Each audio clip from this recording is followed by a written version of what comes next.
Hey guys, and welcome back to my channel. Today I have a bit of a different video for you guys. I've actually been inspired to do this video from the beauty community because I feel like there's so many videos about the best and worst products in skincare and makeup, but I haven't really seen anything done on hair care. So I thought, you know what, why not carry on these same concepts to hair care, because I think that's a pretty important part of our entire appearance. But instead of doing my best and worst hair care products, I think I'm going to just stick with my worst, because throughout this entire year I have talked so much about my all-time favorite hair care products that are ride or die for me, that I have discovered this year. So instead I'm going to be focusing on the absolute worst hair care purchases of 2017. And I'm pretty sure I haven't talked about any of these products on my channel before because they are that horrific and they just didn't work out for me, so I didn't think that they were worth mentioning on my channel. So yeah, before hopping into the video, I want to make a quick disclaimer that just because these products didn't work for me doesn't mean that they won't work for someone else. My hair is more on the dry side. I am Caucasian. I have a lot of hair and my hair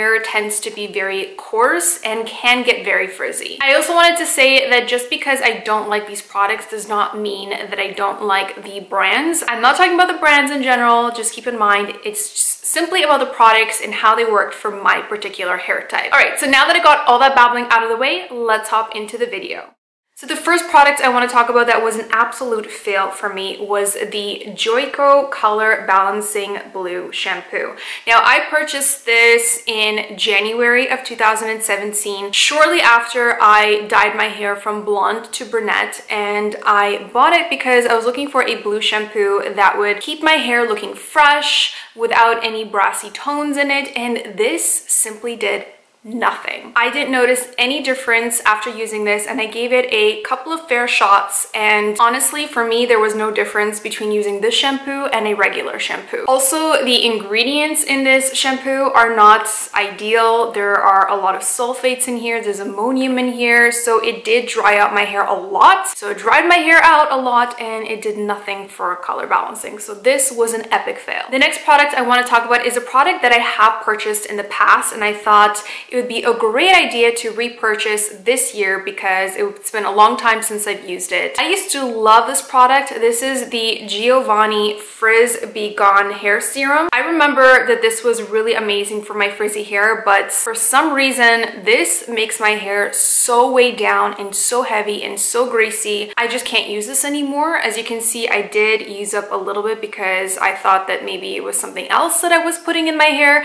but I have come to the conclusion that my current hair situation does not agree with this serum anymore. So this was an epic fail. The next product I'm going to talk about, I'm probably going to get a lot of flack for because I am pretty sure that a lot of people are ride or die for this.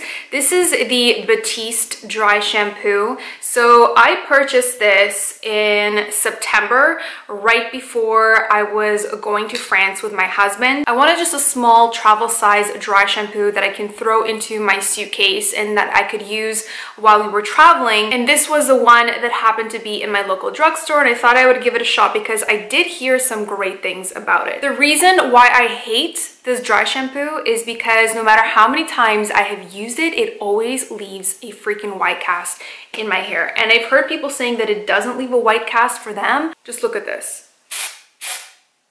Are you freaking kidding me? This is not a good look. So simply for this reason, I cannot use this dry shampoo. It just makes my hair look so gray and ashy. It's not a flattering look, that's for sure. Maybe it works for blondes. I don't know. If your hair is lighter than mine and you use this shampoo, let me know if you like it because this has been a fail. The next product I'm going to talk about actually has quite a funny story. It is the Schwartzkopf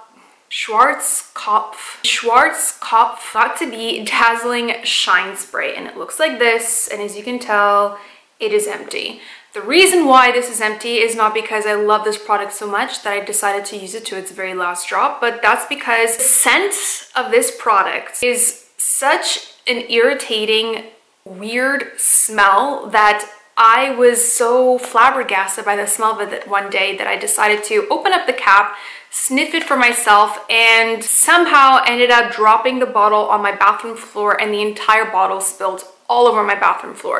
So not only do I hate the smell of it, the smell was lingering in my bathroom for a whole week. And it's not only the smell, when I sprayed this into my hair, it would leave such a weird, like a greasy, silicone-y residue on my hair. It would weigh my hair down. Yes, it would make it shiny, but it would make it look and feel like plastic. So this was a no-go for me. I can't stand the smell. I can't stand how it looks and feels in my hair.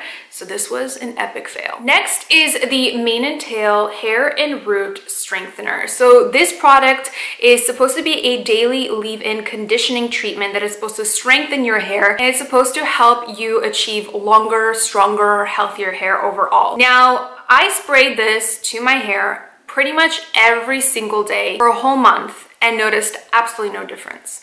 If anything, I noticed that I experienced more fallout than usual using this product. I have no idea what is in here that caused my hair to fall out more than usual, but I realized that it's not worth it, that it's not really doing anything for my hair. I also really don't like the spray on this. It leaves really weird wet patches in my hair, and a lot of times it has ruined my hairstyle. So this is a pass and was one of my worst purchases of 2017. All right, so I have one more product that I want to talk about. It's a product that I really wanted to love because of the company and because of the clean ingredients that are in it.